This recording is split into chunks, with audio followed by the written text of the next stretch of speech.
திருச்செந்தூர் நாளிக்கிணற்றில் நீராடினால் இவ்வளவு பலன்களா? திருச்செந்தூர் சுப்பிரமணிய சுவாமி திருக்கோவில் முருகப்பெருமானின் அறுபடை வீடுகளில் இரண்டாவது. இங்கு வந்து வழிபடும் பக்தர்களின் வேண்டுதல்கள் நிச்சயம் நிறைவேறும் என்றும் வாழ்க்கையில் பெரிய மாற்றங்கள் நிகழும் என்று உறுதியாக நம்பப்படுகிறது.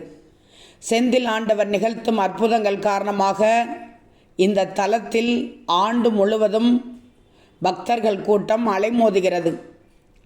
இந்த கோயிலின் மிக முக்கியமான சிறப்பம்சம் எதிரே அமைந்துள்ள நாளிக்கிணறு.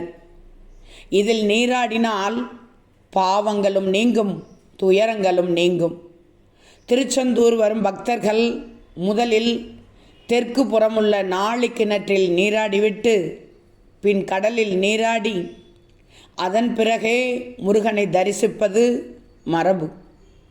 தல வரலாற்றின்படி ஆரம்பத்தில் இருந்த 24 தீர்த்தங்களில் இப்போது நாளிக்கிணறு மட்டுமே எஞ்சியுள்ளது.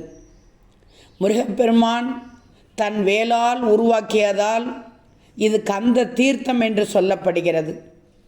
இந்த தீர்த்தம் கடலுக்கு மிக அருகில் இருந்தும் உப்புத்தன்மை இல்லாமலும் சுவையானதாகவும் எந்த காலத்திலும் வற்றாமலும் இருப்பது இதன் மிகப்பெரிய அதிசயம். இதில் நீராடுபவர்கள் சகல செல்வங்களையும் பெறுவார்கள் என்று நம்பப்படுகிறது. கண்டிப்பாக திருச்செந்தூர் சென்றால் நாளிக்கிணறில் நீராடுங்கள், அத்தனை பலன்களும் உங்களுக்கு கிடைக்கும்.